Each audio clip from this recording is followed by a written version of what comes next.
La Terre, berceau de l'humanité.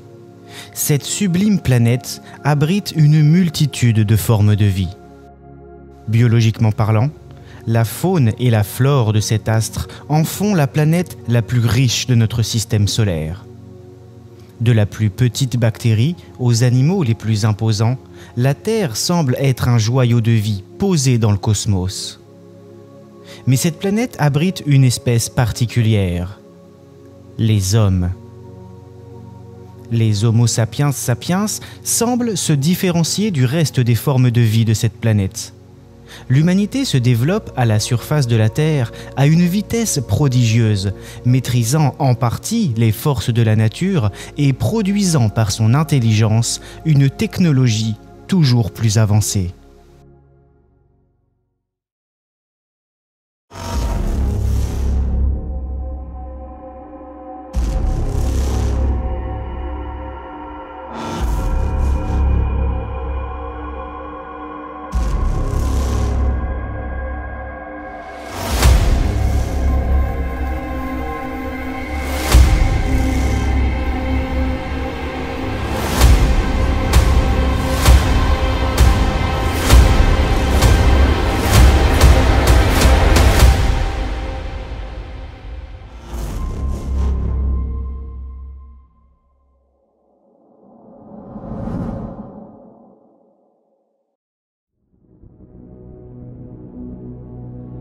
L'histoire de l'humanité commence il y a environ 5500 ans avec l'invention de l'écriture.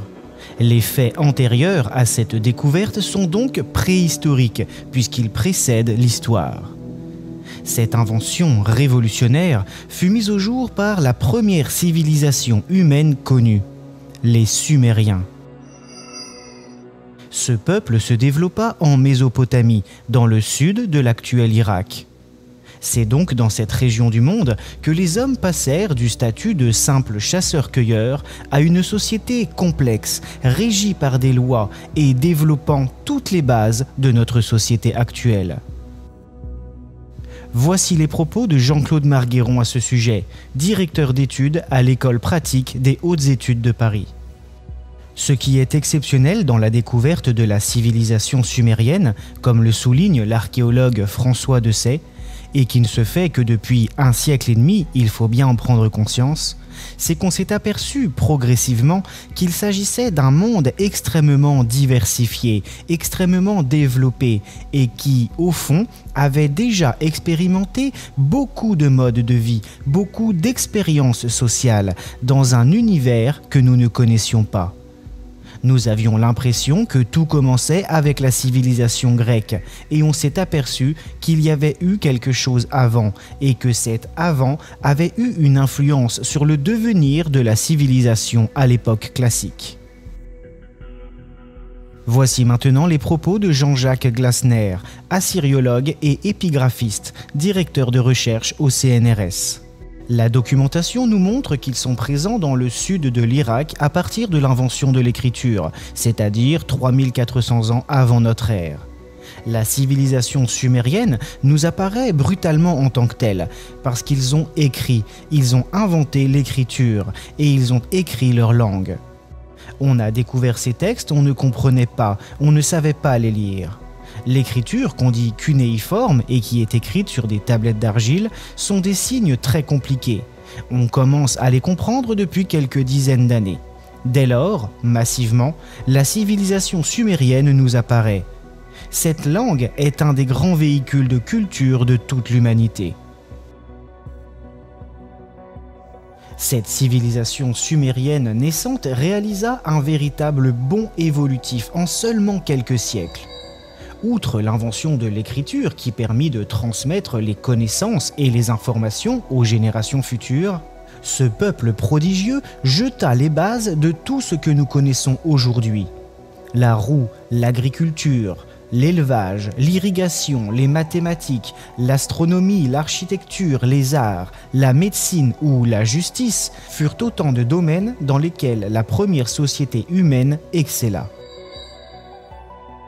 Les Sumériens ont laissé des milliers de tablettes d'argile, méticuleusement entreposées dans des bibliothèques ou des palais enfouis sous le sable irakien au fil du temps.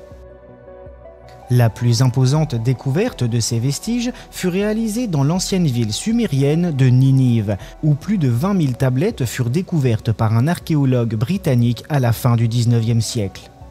Ce véritable trésor d'informations antiques permit aux scientifiques d'en apprendre énormément sur la première civilisation humaine. Très peu de ces tablettes furent retrouvées intactes et la plupart sont partiellement brisées ou détruites. Mais les informations qu'elles contiennent nous livrent une histoire des plus palpitantes. Les historiens supposent que l'écriture fut inventée à des fins commerciales, afin de pouvoir désigner et identifier les différents produits vendus, ainsi que les quantités. Mais les tablettes sumériennes, premier texte de l'humanité, nous disent tout autre chose. Il est important de signaler que les premières formes d'écriture, les signes cunéiformes, sont extrêmement techniques. Il s'agit en grande partie de registres d'inventaire, de lois et de faits importants. Toutefois, parmi les innombrables vestiges littéraires légués par la civilisation sumérienne, se trouve ce que les archéologues appellent les 12 tablettes de la création. Bien que très endommagées par le temps, ces reliques des premières heures de l'humanité nous dévoilent un texte des plus intrigants sur nos origines.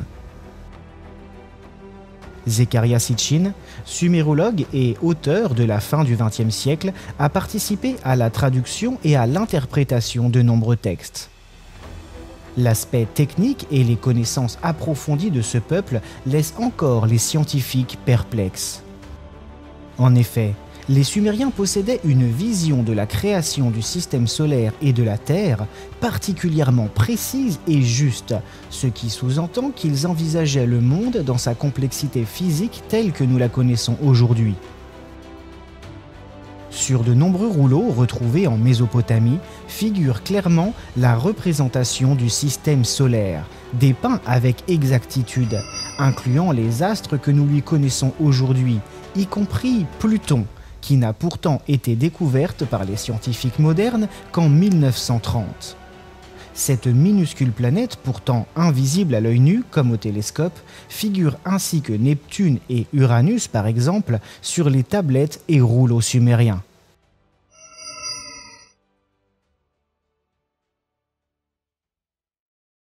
Comment ces hommes ont-ils pu obtenir ces informations alors qu'ils ne pouvaient apparemment pas observer physiquement ces planètes ? Comment les Sumériens ont-ils compris que le monde n'était pas plat et que le Soleil ne tournait pas autour de la Terre ? Comment ont-ils fait pour concevoir que notre planète évoluait au centre d'un ensemble d'autres planètes tournant autour du Soleil, tout ceci en sortant tout juste de l'âge de pierre ? La réponse à toutes ces énigmes se trouve peut-être tout simplement dans les textes laissés par ce peuple. Parmi les innombrables innovations sociétales des Sumériens se trouve notamment la religion. Bien qu'il ne s'agisse pas de foi religieuse au sens actuel du terme, le panthéon sumérien est extrêmement présent en Mésopotamie, et les transcriptions stipulent clairement que les multiples connaissances de ce peuple leur ont été transmises par leur dieu. Toutefois, de nombreux points diffèrent entre la conception moderne de la religion et la vision divine des Sumériens. Ce peuple polythéiste possédait des dizaines de dieux, nommés Anunnaki. En sumérien antique, Anu signifie les cieux, et Ki peut être traduit par la terre. Ce terme, désignant les dieux sumériens, peut donc être traduit par ceux qui du ciel descendent vers la terre. Les Sumériens ne vénéraient pas leur dieu comme nous le concevons aujourd'hui dans les religions monothéistes. Pour les peuples de Mésopotamie, le terme de Dieu ne désignait pas un créateur, mais plutôt un rang, un statut. Les Anunnaki n'étaient donc pas considérés comme des êtres surpuissants voués à être vénérés, mais comme des seigneurs ou des maîtres qui méritaient le respect et l'admiration des hommes pour leur immense connaissance et leur savoir supérieur. Mais qui étaient donc ces êtres divins descendus du ciel ?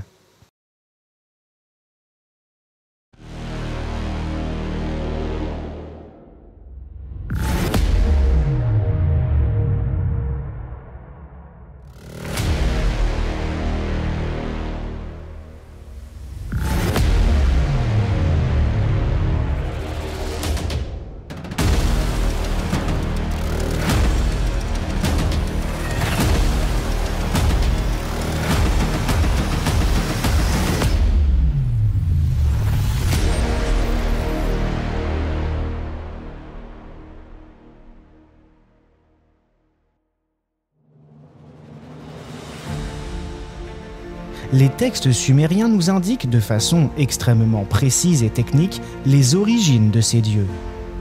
Les 12 tablettes de la création stipulent que notre système solaire ne fut pas toujours tel qu'on le connaît aujourd'hui.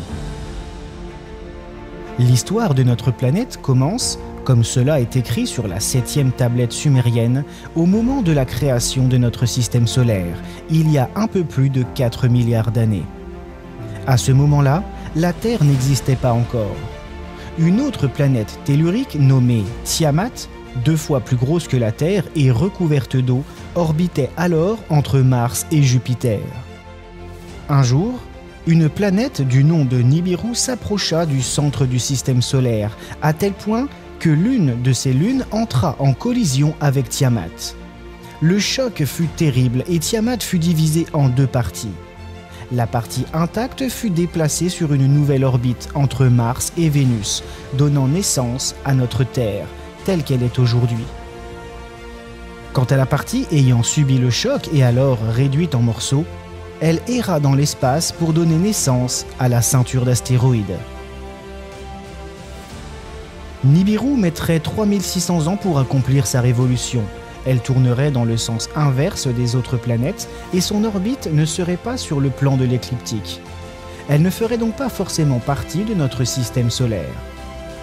Selon ces textes antiques vieux de plus de 5000 ans, la Terre serait donc née de la destruction de la planète Tiamat lors de sa collision avec une lune de la planète Nibiru.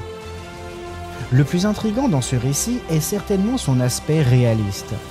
En effet, cette vision de la création de notre système solaire et de notre planète répond à de nombreuses énigmes scientifiques, comme les mystères de la ceinture d'astéroïdes, l'origine des comètes, la formation de la Lune, mais également les origines de Pluton ou l'axe de rotation de la Terre. Ce sont des points décrits précisément par les Sumériens. Les traductions et interprétations de ces écrits par Zecharia Sitchin, disponibles dans ses ouvrages et en particulier dans La 12e planète, expliquent très clairement la vision sumérienne de la création de notre système solaire. Comment un peuple sortant tout juste de l'âge de pierre et entrant à peine dans l'histoire de l'humanité pouvait-il posséder autant de connaissances et d'exactitude astronomique et physique sur les origines de notre monde ? Si leurs écrits sont corrects et que leur savoir leur a été transmis par des êtres venus d'ailleurs, alors la question la plus brûlante de toutes reste de savoir qui pouvaient bien être ces dieux venus des cieux sur la terre. Les dieux de la première civilisation humaine étaient donc originaires d'une autre planète. Nibiru, un astre colossal, rougeoyant, croisant le cœur de notre système solaire tous les 3600 ans, serait le lieu de vie de ces êtres supérieurs. La planète qui serait à l'origine de la création de la Terre abriterait donc une civilisation avancée, en contact avec l'humanité antique. Les représentations graphiques de l'ancienne Mésopotamie témoignent que ces êtres possédaient une technologie avancée, proche de celle dont nous disposons aujourd'hui. Certains termes ont même été créés et utilisés pour désigner certains types d'appareils utilisés par les Anunnaki. Les Shem, par exemple, étaient des fusées ou navettes spatiales couramment empruntées par les dieux sumériens lors de leurs divers déplacements. Maintenant que nous connaissons les origines de Nibiru et de ses habitants, une dernière question reste en suspens. Pourquoi ces êtres venus des cieux sont-ils descendus sur Terre et qu'ont-ils fait avec les hommes ?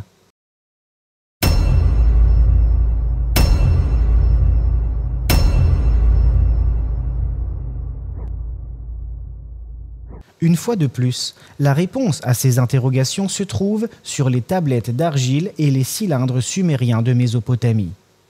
L'étude de leur traduction a permis de comprendre précisément les raisons de la venue sur Terre des Anunnaki et leur lien avec l'humanité. Sur les tablettes sumériennes, il est dit que sur la planète Nibiru, les habitants appelés Anunnaki, qui avaient acquis une maîtrise certaine du voyage interplanétaire, avaient dû impérativement résoudre un problème atmosphérique pour garantir leur survie. Leurs scientifiques imaginèrent alors de répandre de la poussière d'or dans leur atmosphère pour créer un voile bloquant les radiations du Soleil et permettant ainsi de maintenir une température acceptable. C'est donc pour sauver leur propre planète que les Anunnaki quittèrent Nibiru afin d'acquérir de grandes quantités d'or. Ils décidèrent d'exploiter les ressources aurifères de notre planète, dont la création cataclysmique, liée à la destruction de Tiamat, avait engendré de grandes quantités de ce métal précieux. Les textes antiques sumériens stipulent également que la tâche s'avéra plus longue et plus pénible que prévu pour les Anunnaki. Afin d'accélérer les extractions d'or, ils décidèrent de créer une espèce hybride d'esclaves intelligents qui travailleraient dans les mines à leur place. Les Anunnaki pratiquèrent donc des manipulations génétiques afin de modifier le génome des primates évolués de la Terre, semblables à des australopithèques vivant en Afrique. Ces individus simiesques virent leur génome mixé avec celui des Anunnaki. À la suite de multiples expériences, naquit la 7e génération d'hybrides, l'espèce humaine actuelle, plus connue sous la désignation d'Homo sapiens sapiens. Les hommes seraient donc la création du génie génétique de la civilisation extraterrestre provenant de Nibiru. Le croisement des hominidés primitifs de la Terre et des Anunnaki aurait donné naissance à l'humanité telle que nous la connaissons aujourd'hui. Après de multiples péripéties, les Anunnaki se prirent d'affection pour les hommes et décidèrent de leur offrir la liberté. Voici les propos de Jean-Claude Margueron, directeur d'études à l'École pratique des hautes études de Paris. Nous n'avons retrouvé les mythes mésopotamiens que depuis un siècle et demi. Mais dans ces textes qui ont été trouvés, en particulier dans la bibliothèque de Ninive, on retrouve le déluge. Toute la civilisation occidentale, tout le christianisme occidental est imprégné du texte biblique. Et dans ce texte, il y a des mythes qui viennent directement du monde mésopotamien. Et toute l'histoire du christianisme occidental est dominée par ces mythes, qu'ils soient compris ou non, réinterprétés bien souvent, mais peut-être pas toujours dans la signification profonde que leur accordaient les habitants de la Mésopotamie. Mais ces mythes sont là et ils nous ont complètement imprégnés. Tout en nous aidant à nous développer, les Anunnaki ont apporté les bases de la société moderne. Ils ont ainsi transmis aux hommes les secrets de l'agriculture, de l'élevage, de l'irrigation, de l'écriture, des sciences et des lois, posant ainsi les fondations mêmes de notre civilisation. Les créateurs Anunnaki ont permis aux hommes de s'affirmer sur Terre en tant qu'espèce libre. Tel est le premier récit de l'humanité, loin de notre conception évolutionniste de la vie sur Terre. Ces textes antiques ont toutefois une résonance particulière. L'exactitude des lieux, des termes et des faits décrits nous oblige à leur accorder une certaine crédibilité. Au XIXe siècle, Charles Darwin a défendu la théorie de l'évolution, selon laquelle l'homme moderne est un descendant des primates d'Afrique.